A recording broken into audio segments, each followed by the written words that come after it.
La fidélité est très importante. Et malheureusement, c'est à ce niveau que beaucoup d'enfants pêchent parce que Dieu est un Dieu fidèle.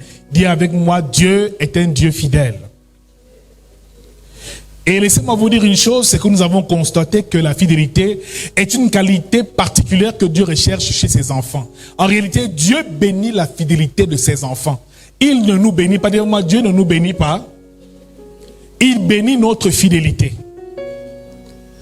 Dès l'instant où tu comprendras ce principe, tu sauras comment marcher avec Dieu et tu sauras comment Dieu fonctionne lorsqu'il veut bénir un homme.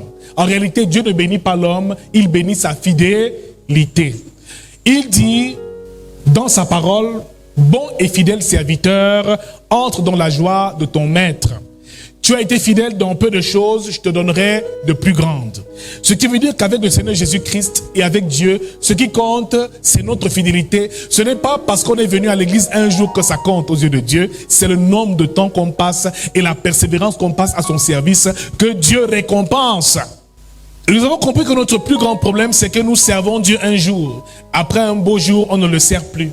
On prie beaucoup un temps. Après un temps, on ne le prie plus. C'est pour ça que notre manque de constance dans la marche avec Dieu fait que nos bénédictions aussi sont inconstantes. Un jour, on est béni. Un jour, on ne l'est pas. Dès l'instant où tu apprendras la fidélité et que tu mettras cette fidélité en pratique chaque jour, fidèle dans les petites choses, fidèle lorsque tu balayes l'église, fidèle lorsque tu vas prêcher l'évangile, fidèle lorsque tu viens décorer l'autel du Seigneur, fidèle dans les petites choses, c'est à ce moment-là que Dieu te donnera des plus grandes. Nous avons vu qu'en 2022, si tu veux que Dieu te fasse aller de gloire en gloire, si tu veux que le Seigneur te fasse vivre le miraculeux et le surnaturel, qu'il te fasse briller en cette année comme il a promis, tu dois être fidèle comme Dieu est fidèle. Le problème, c'est que nous ne sommes pas fidèles. Et quand on décide de prendre des programmes de prière, on le fait intensément un jour, pendant un mois, après on relâche. Prie continuellement. Persévère dans la prière. Et c'est ça le problème. Ce dimanche, tu es là. Dimanche prochain, tu ne seras pas là. Dimanche prochain, tu reviendras. Et le dimanche qui suit, tu ne viendras pas. En réalité, c'est comme ça que nos bénédictions vont aussi fonctionner. Dieu parfois nous bénira, parfois il ne nous bénira pas. Pour que tes bénédictions soient constantes, tu dois être fidèle. Parce que lorsque tu es fidèle, Dieu te fait confiance. Sois fidèle dans sa maison. Sois fidèle dans ton alliance. Sois fidèle dans ton sacrifice. Sois fidèle dans ton amour. Alors les chrétiens qui vont souvent d'église en église, malheureusement sont très peu bénis parce qu'ils ne sont même pas fidèles à leur assemblée. Donc la fidélité, c'est à tous les niveaux, dans le service de Dieu, dans nos heures de prière, dans nos moments de qualité que nous passons dans la présence de Dieu, nous devons être fidèles. C'est parce que la fidélité nous manque que malheureusement les bénédictions tardent. Nous sommes généralement infidèles parce que nous faisons parfois passer les choses qui ne comptent pas avant le Dieu que nous servons. Dès l'instant où tu vas à un mariage et que tu privilégies une sortie à l'église, bien aimé, c'est une infidélité. Et Dieu est un Dieu jaloux. N'accusons pas Dieu. Dieu nous a déjà bénis. Mais maintenant, plus il te verra dans sa présence, il te verra fidèle dans ces petites choses-là. Tu viens à l'heure occulte, tu fais ce que tu as à faire. Après, tu pries à des heures régulières. Le matin, tu pries. Le soir, tu pries. Il se rend compte que là, mon enfant devient déjà fidèle. C'est là maintenant qu'il te lève et il te bénit. C'est ça et c'est comme ça que Dieu travaille. Alors, ça ne sert à rien de venir ici pendant un mois de prier fort et le mois prochain d'arrêter. Mieux vaut ne même pas venir. Ce que Dieu bénit, ce n'est pas toi qui bénis, c'est la fidélité de son serviteur qui lui récompense. C'est ça qu'il faut faire, là où il faut faire la différence. Donc sois fidèle dans les petites choses et en toutes choses, sois toujours fidèle à Dieu, sois fidèle à ton poste et dans tes promesses et en tes promesses au nom de Jésus-Christ. Le quatrième point que nous verrons ce matin, c'est la quatrième étape essentielle pour pouvoir entrer dans notre héritage et pour accomplir une année 2022 glorieuse. Pour que ta lumière brille en 2022, la quatrième étape, c'est d'accomplir la conversion de ta famille. D'atteindre le niveau où l'alliance que tu as établie avec Dieu puisse atteindre les membres de ta famille. Mon frère, ma soeur, tu comprendras ce matin qu'il y a des niveaux que tu ne pourras jamais atteindre si ta famille n'est pas convertie.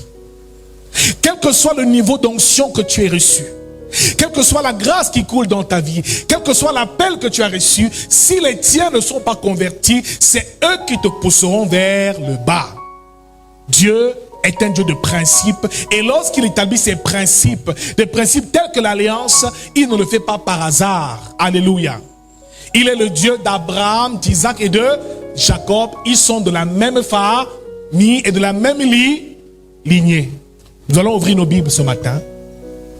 Actes chapitre 16. Ce sera notre lecture de cette matinée. Du verset 25 au verset 32. Je lis au nom de Jésus. Amen.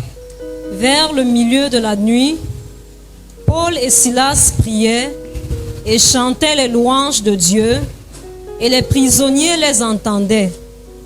Tout à coup, il se fit un grand tremblement de terre, en sorte que les fondements de la prison furent ébranlés. Au même instant, toutes les portes s'ouvrirent et les liens de tous les prisonniers furent rompus. Le geôlier, ayant demandé de la lumière, entra précipitamment et se jeta tout tremblant aux pieds de Paul et de Silas. Il les fit sortir et dit: « Seigneur, que faut-il que je fasse pour être sauvé ?» Paul et Silas répondirent: « Crois au Seigneur Jésus et tu seras sauvé, toi et ta famille. » Amen. Tu dis avec moi: crois au Seigneur Jésus et tu seras sauvé, toi et ta famille. Et en prison, ils n'ont pas cessé de chanter des louanges à l'Éternel. Et pendant qu'ils étaient en train de louer, la Bible nous fait comprendre que l'ange de l'Éternel est descendu et que la prison a commencé à trembler et que les verrous, les fers, les portes des prisons se sont renversés et tous les prisonniers ont été libérés. Lorsque nous sommes dans l'affliction et dans les persécutions, la louange est importante. Alléluia. Lorsque nous sommes dans les tiraillements et dans les persécutions de l'adversaire, quel que soit ce que tu traverses, reste dans la louange et reste dans l'adoration. Réjouis-toi toujours et chante ton Dieu même si tu n'as pas encore payé ton loyer. Loue ton Dieu même si tu n'as pas encore à manger. Dès l'instant où tu vas louer, la puissance de Dieu va descendre, parce que celui qui loue en temps d'affliction manifeste la foi. Et la foi est ce qu'il nous faut pour pouvoir jouir de toutes nos bénédictions. Alors, beaucoup pleurent quand ils souffrent. Beaucoup pleurent quand ils ont des problèmes. Beaucoup vont se plaindre partout. Mon frère, dès l'instant où tu comprendras que les plaintes ne servent à rien, bien-aimé, tu comprendras que ce que Dieu veut écouter, ce sont tes louanges. Dis-moi, ce que Dieu veut écouter, ce sont tes louanges. Dès l'instant où tu vas cultiver la louange pendant que tu souffres, c'est à ce moment-là que la délivrance va s'accomplir. Parce que le diable te persécute. Il veut quoi? Te voir pleurer. Il veut te voir t'attrister. Il veut voir comment est-ce que tu n'arrives même plus à te faire belle parce que tu es malheureuse. Et quand tu es triste, le ciel se ferme et il le sait. Mon frère, je ne donnerai jamais le quitus, ou alors je ne permettrai pas que l'adversaire se réjouisse des larmes qui coulent de mes yeux. Je pleure devant mon Dieu, pas devant le diable et son affliction. Dès l'instant où il me persécute, ce que je fais, c'est que je provoque un temps de louange et la prison va se renverser. La prison du célibat va se renverser. La prison de la pauvreté va se renverser. La prison des blocages va se renverser. Mais malheureusement, notre problème, c'est que lorsqu'on est en souffrance, on pleure.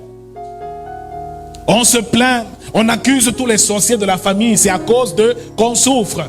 Mon frère, la louange a le pouvoir de te délivrer et de délivrer tous ceux qui sont tout autour de toi. Et Paul et Silas ont expérimenté cela. Bien aimé, quand le geôlier, ça veut dire le gardien de la prison est arrivé, il s'est rendu compte que la prison a été détruite, les portes sont ouvertes. Il a dit: mieux vaut que je meure. Parce que si on apprend que ces prisonniers sont libérés, je suis totalement fini. Et lorsqu'il a voulu se tuer avec l'épée, Paul a parlé, il a dit: non, nous sommes ici. Bien aimé dans le Seigneur, ce gardien de prison a réalisé que Paul et Silas avaient un Dieu. Et je déclare que les gens de ta famille et tous ceux qui dans les ténèbres agissaient contre toi sauront que tu as un Dieu vivant. Parce que notre Dieu est un Dieu qui manifeste sa puissance. Ce n'est pas un Dieu mort, mais un Dieu vivant. Alléluia. Alors il est temps qu'ils voient la gloire de Dieu dans ta vie. Et quand ils la verront, ils vont croire en ce Dieu. C'est fini les souffrances, les plaintes, c'est fort. Je n'ai pas le sel chez moi, donne-moi à manger, je vais payer le loyer. Pardon, mes enfants sont malades, c'est terminé. Et ils verront la gloire de Dieu dans ta vie. Quand ce joaillier a vu ça, il a voulu mourir, il s'est rendu compte que ces hommes-là ne sont pas seuls. Ceux qui t'attaquent doivent savoir que tu n'es pas seul. Et pour qu'ils voient la présence de Dieu dans ta vie, il ne faut pas que tu sois triste, mais que tu te réjouisses dans la louange. Même quand la sonnelle vient couper le courant, mon frère, au lieu de dire pardon, remettez mon courant, commence à louer Dieu. Même quand tu n'as que 100 francs dans tes poches, au lieu d'aller t'endetter, loue Dieu et la délivrance va se faire. Dieu suscitera un ange t'appeler et te bénir au nom de Jésus-Christ. Le problème, c'est qu'on ne sait pas quand il faut pleurer et quand il faut se réjouir. Alléluia. On pleure devant la face de Dieu, pas quand l'ennemi nous assaille et nous persécute. Tes larmes, c'est pour Jésus, pas pour le diable. Alléluia. C'est pour cela que quelque chose de grand s'est produit dans cette prison. La Bible déclare que Paul cria d'une voix forte, ne te fais point de mal, nous sommes tous ici.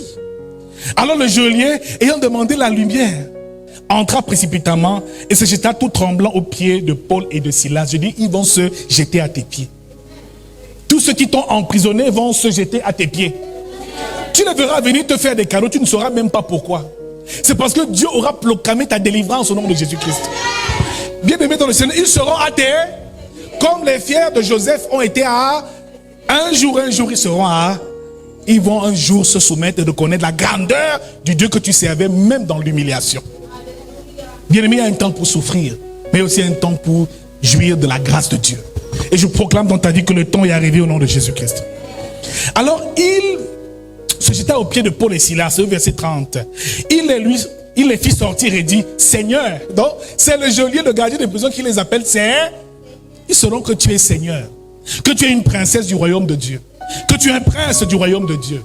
Ils doivent le savoir. Il dit maintenant, que faut-il que je fasse pour être sauvé?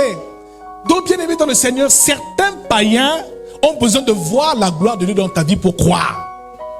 Ça ne doit pas seulement être un Dieu, il m'a promis le mariage, je suis encore dans le jeûne et la prière. Ça doit se matérialiser. Quand il verra comment tu vas signer chez monsieur le maire, il va dire, moi aussi je vais leur suivre. Il y a un temps où les choses doivent être bien aimé, il y a des choses terribles. Tu es dans la misère, dans la pauvreté, tu dis que tu espères venir prier pour quelqu'un. Tu vois ce riche, tu dis dans ta vie à Jésus, il te regarde de la tête aux pieds. Il voit tes chaussures. Tu es venu à pied. Tu as faim, tu as soif. Il va dire pardon. Quand Dieu va changer ta vie, reviens me voir.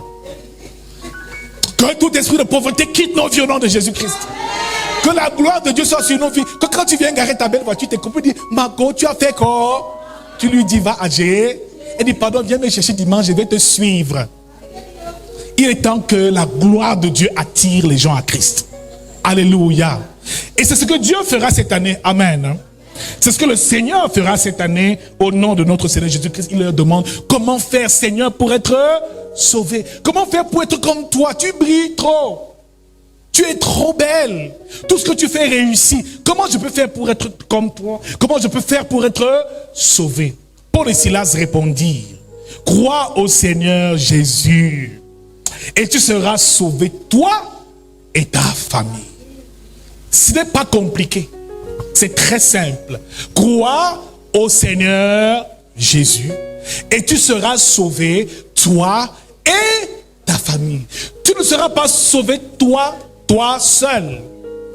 Donc, ce qui veut dire que le salut ne concerne pas seulement toi. Le salut n'est pas une affaire individuelle. Ton salut est attaché au salut des membres de ta famille. Alors toi qui es enfant de Dieu, n'exclus pas ta famille. Tu es sauvé pour qu'ils soient aussi sauvés. La famille est importante. Alléluia. La famille est très importante. La famille généralement est constituée du père, de la mère, des enfants. C'est un ensemble de personnes qui partagent effectivement un même patrimoine et sont liées par ce qu'on appelle une parenté. Ce qui veut dire qu'il y a des familles qui existent et qui peuplent la terre depuis la fondation du monde. Dieu établit son alliance avec les hommes, mais il établit surtout son alliance avec les familles. C'est la famille qui est visée pour accomplir la gloire de Dieu. Donc le salut et la délivrance concernent prioritairement les familles. Il faut que tu le saches. La première famille qui a été fondée par l'Éternel, c'est Adam et Ève. Il leur a dit, allez, multipliez-vous et remplissez la terre. Il n'a pas dit à Adam, va, multiplie-toi et remplis la terre. Il a dit, allez. Donc il a parlé à Adam et Ève, qui sont les deux, qui représentaient déjà ici une famille, le père et la mère. Les enfants devaient venir par la suite. Donc ici, c'est une affaire de famille, le salut, et même la délivrance est une affaire de famille. Tu n'es pas délivré pour être sauvé seul. Tu n'es pas libéré pour jouir de la grâce seul. Tu dois faire participer les membres de ta famille.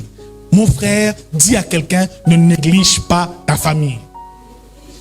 Si tu deviens la lumière du monde, le sel de la terre, même si tu évangélises la nation, le monde tout entier, et si les tiens restent dans les ténèbres, tu n'auras pas accompli la mission de Dieu. Alléluia. Alléluia. Même si tu fais des miracles, des prodiges, des signes tous les jours dans la vie d'autres peuples, si ton père, ta mère, tes frères, tes sœurs, les membres de ta famille sont encore dans les nganga, les njunju, mon frère, ça veut dire que tu n'as pas encore réussi. Ça commence d'abord par ta famille. Dieu a parlé à Adam et à Ève. Ça concernait deux personnes et par la suite, ça devait descendre et arriver au niveau des enfants. Après avoir parlé à Adam et Ève, il a par la suite parlé à Noé. Et ici, Dieu opère un plan de rachat pour Noé, non seulement pour Noé, mais pour Noé aussi et toute sa famille. Il demande à Noé de bâtir ce qu'on appelle un arche. Et il demande de mettre des animaux en paire de toute espèce, mâle et femelle, dans cette arche. Dans Genèse chapitre 6, autant pour moi verset 18, la Bible nous dit, Dieu parle. Mais j'établis mon alliance avec toi. Tu entreras dans l'arche, toi et tes fils, ta femme et les femmes de tes fils avec toi. Donc, depuis la Genèse, Dieu traite avec les familles. Dans la vie de Noé, il n'a pas sauvé Noé seul du déluge, mais il a sauvé Noé et sa famille. Donc tu seras sauvé toi et ta famille, prioritairement. Voilà le plan de Dieu. Et voilà ce que Dieu a établi lorsqu'il voulait effectivement rétablir la justice sur la terre. Plus loin, il a parlé à Abraham, le père d'Isaac, le père de la foi. Et dans Genèse chapitre 12, verset 3, il dit, toutes les familles de la terre seront bénies en ton... dont la bénédiction qu'il y avait sur Abraham devait descendre dans toutes les familles de la terre. Les familles de la terre. Au verset 5 de Genèse chapitre 12, Abraham prit Sarah, sa femme, et Lot, son neveu, fils de son frère, avec tous les biens qu'ils possédaient et les serviteurs qu'ils avaient acquis à Charan. Donc lorsque Abraham a quitté Charan, en pays d'Ut, la Bible nous fait comprendre que il est parti avec sa femme, il est parti avec Lot, son neveu, il est parti avec tous ses serviteurs. Donc ici, c'était encore une histoire de famille. Donc ceux qui pensent qu'ils vont servir Dieu seul, ils se coupent de tout le monde. Ils restent dans leur coin, ils disent que ceux-là sont des sorciers, je les fuis, feu sur eux tous les jours, ont menti et se sont trompés. Ta délivrance, ton salut est lié aussi au salut des membres de ta famille. Dieu te sauve pour qu'il soit sauvé. Quelqu'un le réalise ce matin? Quelqu'un comprend-il quelque chose ce matin? Alors quand tu viens à l'église ce dimanche et que tu laisses tes frères à la maison, c'est grave. Alors quand tu cherches la délivrance et que les membres de ta famille ne sont pas délivrés, c'est encore plus grave. Parce que le fait qu'ils soient dans les ténèbres va te tirer vers les ténèbres parce que vous êtes du même sang. Leur sorcellerie, leur magie, leur pratique peut te faire beaucoup de mal parce que vous êtes du même sang. Les gens d'ailleurs peuvent te persécuter. Mais si l'oppression vient de chez toi, c'est encore plus compliqué. C'est la sorcellerie la plus redoutable. Donc tu as intérêt à ce que ceux-là donnent leur vie à Christ. Ta délivrance, ta réussite proviendra de leur salut à eux aussi. Quand tous diront, nous acceptons Christ. Nous renonçons aux œuvres mortes, à la sorcellerie, à la magie, aux pratiques ancestrales. C'est à ce moment-là que tu pourras jouir de la couronne que Dieu t'a réservée. Mais tant que tu es sauvé seul, tu veux monter, ils te tireront vers le bas. Tu veux avancer, ils te tireront vers le bas. Ta mission principale, c'est que leur âme soit gagnée. Si tu crois au Seigneur Jésus, tu seras sauvé, toi et ta famille. Moïse aussi, lorsqu'il allait libérer le peuple d'Israël, les faire sortir d'Égypte, a reçu des instructions de la part de l'Éternel. Et dans Exode chapitre 12, qui nous parle ici de la première Pâque qui devait célébrer, la Pâque juive, il nous dit ici, Dieu dit, on prendra un agneau pour chaque famille, un agneau pour chaque maison. Et ces agneaux, ils devaient l'immoler et le manger, afin d'entrer dans leur délivrance et de poursuivre leur traversée dans le désert. Donc ici encore, quand Dieu est venu délivrer son peuple, il délivrait non les individus, mais les familles. Mon frère, tu dois le réaliser, dis avec moi, Dieu n'est pas un Dieu d'individualité. Il travaille avec les familles. Alléluia. Quel que soit le niveau de connaissance de la parole, quel que soit ton niveau d'onction, aussi longtemps ils demeureront dans les ténèbres, aussi longtemps tu n'atteindras pas un certain palier dans ta marche avec Dieu. Au désert, Moïse marchait, mais Séphora, la femme du sacrificateur Jéthro qui habitait Madian, était avec lui et ses 2 fils. Donc Moïse allait vers Canaan avec sa famille. Bien-aimé dans le Seigneur, même Jésus aussi a servi avec sa famille. Marie, la mère de Jésus, Luc chapitre 8, verset 1 nous parle que les femmes qui marchaient avec Jésus l'assistaient de leurs biens. Donc Marie, sa mère, faisait partie de son ministère. Elle était dans l'intercession, certainement elle priait pour lui. Amen. Salomé, la sœur de Marie, était aussi avec elle. La mère de Jean-Baptiste. Jean et Jacques, les fils de Zébédée. Donc bien aimé, même le ministère de Jésus était une affaire de phare. Il servait, ses frères étaient aussi là. Ses frères étaient là. Alors si tu es serviteur de Dieu et que tu es seul, et aucun membre de ta famille n'est avec toi, c'est très compliqué, c'est très dangereux. Mon frère, tu as un challenge. Et le plus gros challenge, c'est que ton oncle qui est compliqué vienne servir Dieu. C'est que cela soit converti. Moïse, Marie et Aaron étaient ses frères, ses cousins aussi. Amen. Ils étaient avec lui et ils accomplissaient la mission avec lui aussi. Donc, bien aimé, Dieu est un Dieu qui travaille particulièrement avec la famille. Le livre de Josué, en ce chapitre 24, verset 15, Josué parle et dit, moi et ma maison, nous servirons l'Éternel. Donc Josué avait compris. Il avait compris que l'église commence d'abord dans ta propre maison. Tu es fidèle, toi homme, tu es pasteur d'abord dans ta maison. Tu dois prêcher l'évangile et avoir ton église, ta cellule de prière à la maison. L'église commence d'abord chez toi. Le culte que Dieu veut écouter, c'est le culte des familles. Il commence à la maison. Bien-aimé dans le Seigneur, Dieu travaille avec la famille biologique. Mais il travaille aussi avec la famille spirituelle.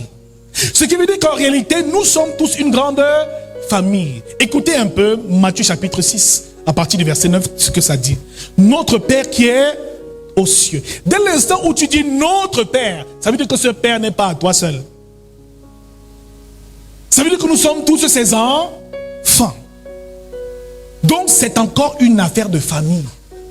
Il dit aux apôtres, aux disciples, que lorsque vous priez, dites notre Père qui est aux cieux. Donc le fait d'appartenir à cette famille fait de toi un enfant de Dieu et Dieu devient ton Père. C'est encore une affaire de famille.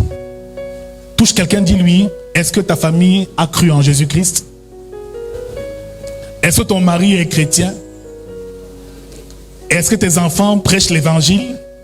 Donc en réalité, notre mission, avant de s'étendre, commence prioritairement au sein de nos familles. Avant d'atteindre les nations, elle commence auprès des membres de nos familles. Bien-aimés dans le Seigneur, malgré tout cela, nous devons être conscients d'une chose. Malgré ce que l'Éternel nous demande, nous devons être conscients d'une chose. Il est difficile de convertir les membres de nos familles. C'est difficile de convertir les membres de nos familles et de gagner leurs âmes à Christ. Ce n'est pas facile. Parce que la famille peut être un havre ou un lieu de paix, mais peut aussi être un lieu d'hostilité, un lieu farouche pour ta bonne marche avec Dieu. Mon frère, le diable le sait. C'est pour ça qu'il s'attaque prioritairement aux familles.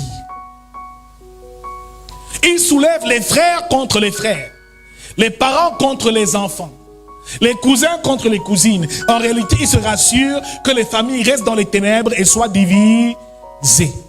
Mon frère, tu comprendras l'intérêt que le diable a de voir que les familles, au sein des familles, ça ne va pas.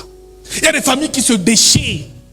Il y a des familles où il y a tellement de problèmes que lorsqu'on termine une réunion, c'est toujours avec des coups de poing et de la bagarre. Mon frère, c'est souvent compliqué. Et vous voyez même que la première histoire et le premier meurtre de la Bible, c'est celui où Caïn a tué son frère Abel. Mon frère, c'est compliqué. Il y a des familles où les frères veulent tuer d'autres frères. Où des frères sont jaloux d'autres frères. Où il y a des tensions terribles. Alléluia. Ce sont les frères de Joseph eux-mêmes qui ont vendu Joseph aux marchands ismaélites. Ce qui veut dire que, bien aimé, l'ennemi ne vient souvent pas de loin. Parfois, et généralement, le diable utilise des gens qui sont proches. Les disciples étaient déjà dans la même famille que Christ. C'est pour ça que c'est Judas qui l'a trahi. L'ennemi n'aurait pas pu prendre quelqu'un d'ailleurs pour livrer Jésus. Il fallait qu'il prenne parmi ceux qui sont proches, dans sa famille spirituelle, qui devait le livrer. Bien aimé, cela nous attriste. Parce que souvent nous sommes sauvés et malheureusement nous avons l'impression que ceux qui sont dans nos familles n'arrivent pas à recevoir Jésus-Christ. C'est tellement triste de savoir que tu as donné ta vie à Christ, mais que tes propres enfants ne soient pas convertis. Ils viennent parce que maman aussi dit qu'elle va à l'église. Mon frère, parfois tu as l'impression que tu es chrétien, mais que tu élèves les païens dans ta maison. 2 petits païens, 3 païens, qui sont encore remplis des œuvres de la chair, qui ont des injures même dans la bouche. Pendant que tu te sanctifies, mais c'est 3-4 païens qui t'encerclent, qui vont dire, mon ami, tu ne vas pas à l'église aujourd'hui. Tu peux même t'amuser et toi-même malade et commence à chauffer. Tu dis que tu es obligé de rester. Alléluia. Mais bon, c'est difficile de convertir sa famille. C'est très difficile. Alléluia. C'est le challenge le plus absolu. Tu es un grand serviteur de Dieu. Est-ce que tes frères et sœurs sont chrétiens? Pose la question à tous ces serviteurs de Dieu. Mon frère, tu es un serviteur de Dieu. Ta mère a cru. Ton père a cru. S'ils te disent oui, ils ont cru. Sache que c'est quelqu'un qui est déjà sur le bon chemin. Pourquoi est-il si difficile pour les chrétiens que nous sommes devenus de convertir nos familles? Qu'est-ce qui bloque la conversion des membres de nos familles? Il faut déjà et prioritairement comprendre pourquoi est-ce que c'est difficile pour nous de convertir les membres de nos familles. Alléluia. Parce que même Jésus a vécu les mêmes choses que nous. Marc chapitre 6, la Bible nous fait comprendre ici. À partir du verset 1, Jésus à Nazareth, incrédulité des habitants de Nazareth, ça veut dire le village de Jésus. Là où Marie et Joseph ont construit leur maison, son village. Jésus décide donc d'arriver dans son village. Il avait donc parcouru des territoires, accompli des miracles, accompli des signes, des prodiges. Mais un jour, il décide de rentrer chez... Mon frère, il s'était rendu compte d'une chose, c'est qu'il n'allait rien être de grand. Si chez lui-même, ça n'allait pas. Si tu finis de prêcher l'évangile, tu rentres avec le feu, tu arrives chez toi, on te dit, hey, salopard, va t'asseoir là-bas, faux type. C'est la honte. Ou tu es à la maison, pendant que tu veux sortir, il y a un marabout qui arrive, maman est là, il dit, viens faire le courrier dans ton propre salon. Il y a des choses terribles. Je connais l'histoire d'un pasteur, sa mère est vieille, elle vient à la maison avec lui. Quand elle souffre, elle a des problèmes, elle a un marabout qui vient souvent à la maison. Il dit, maman, je ne veux pas de ce marabout. Elle dit, toi, fais tes histoires là-bas, moi, je fais mes histoires ici.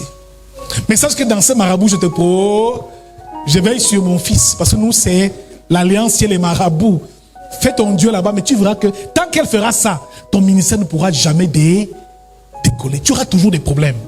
Donc tu as intérêt à prier pour qu'elle donne sa vie à Christ. Et je vous dis que les membres de ta famille, by power by force, vont donner leur vie à Jésus-Christ.